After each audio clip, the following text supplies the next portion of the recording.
ছোট্ট একটি গ্রাম কুশলপুর, দিনাজপুরের চিরিরবন্দর উপজেলার শহর থেকে প্রায় 10 কিলোমিটার দূরে। সেই গ্রামে রয়েছে একটি প্রাথমিক বিদ্যালয়, নাম সুব্রত খাজাঞ্জি সরকারি প্রাথমিক বিদ্যালয়। এই স্কুলই এবার দেশের শ্রেষ্ঠ প্রাথমিক বিদ্যালয় নির্বাচিত হয়েছে।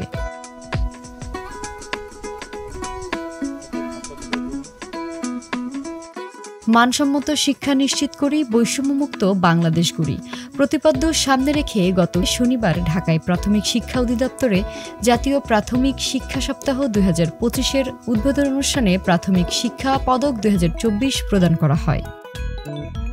জাতীয় প্রাথমিক শিক্ষা সপ্তাহ উপলক্ষে এবার 14টি শ্রেণীতে শ্রেষ্ঠ ব্যক্তি ও প্রতিষ্ঠান এবং শিক্ষার্থীদের ক্রীড়া, সাংস্কৃতিক ও বিষয়ভিত্তিক কুইজ প্রতিযোগিতার 18টি শ্রেণীতে প্রথম স্থান অধিকারকারীদের অনুষ্ঠানে পুরস্কার দেওয়া হয়। এ সময় সুব্রত খাজাঞ্জি বিদ্যালয় জাতীয় পর্যায়ে শ্রেষ্ঠ প্রাথমিক বিদ্যালয়ের পুরস্কার অর্জন করে। বিদ্যালয়টির যাত্রা শুরু 2014 সালে। প্রাথমিক ও গণশিক্ষা মন্ত্রণালয়ের বিদ্যালয়বিহীন 1500 বিদ্যালয় স্থাপন প্রকল্পের আওতায় এটি প্রতিষ্ঠিত হয়। প্রতিষ্ঠাকাল থেকেই প্রধান শিক্ষকের দায়িত্বে আছেন জগদীশ চন্দ্র রায়। শুরুতে মাত্র 35 জন শিক্ষার্থী নিয়ে প্রথম, দ্বিতীয় ও তৃতীয় শ্রেণীতে পাঠদান শুরু হয়। বর্তমানে শিক্ষার্থীর সংখ্যা 320 জন। এই স্কুলে সরকারি বেতনভুক্ত শিক্ষক রয়েছে 5 জন। স্থানীয়দের আর্থিক সহায়তায় নিয়োগ দেওয়া হয়েছে আরও 4 জন খণ্ডকালীন শিক্ষক।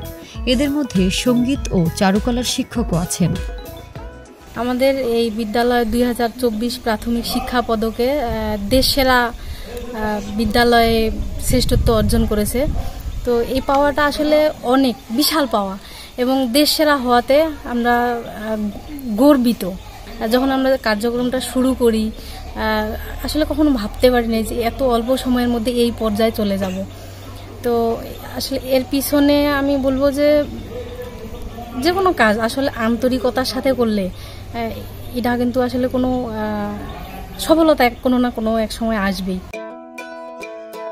বিদ্যালয় ঘুরে দেখা যায় 63 শতক জমিতে প্রাচীর ঘেরা সুব্রত খাজাঞ্জি সরকারি প্রাথমিক বিদ্যালয়ের মাঠ যেন এক টুকরো গোছানো বাগান।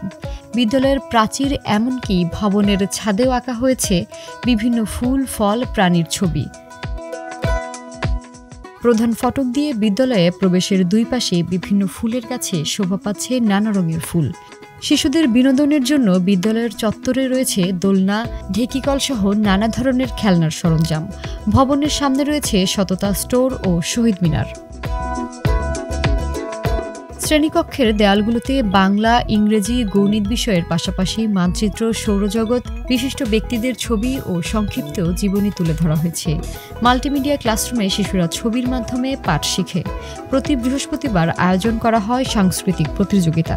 গান, আবৃত্তি, চিত্রাঙ্কন, নাটক সবই শিশুদের অংশগ্রহণে অনুষ্ঠিত হয়। কয়েক বছর কিন্তু আমাদের একটু কষ্টকর হয়েছিল যে ছাত্র ম্যানেজ করা। আমরা আশপাশে কিছু এলাকায় এবং পাড়ায় ঢুকে আমরা বাচ্চাদেরকে এবং বাচ্চাদের অভিভাবকদের উৎসাহিত করতাম যে এখন যেন এখানে আসেন। তারপর থেকে আমাদের তেমন আর সেরকম প্রচার করতে হয়নি বা কাছাকাছি যাইতে হয়নি ওরা এই স্কুলের পরিবেশ দেখে আপনা থেকেই ওর মাধ্যমে গিয়ে সংবাদ করে ওরা চলে আসে। প্রধান শিক্ষক জগদীশ চন্দ্র রায় এই অর্জনে থামতে চান না।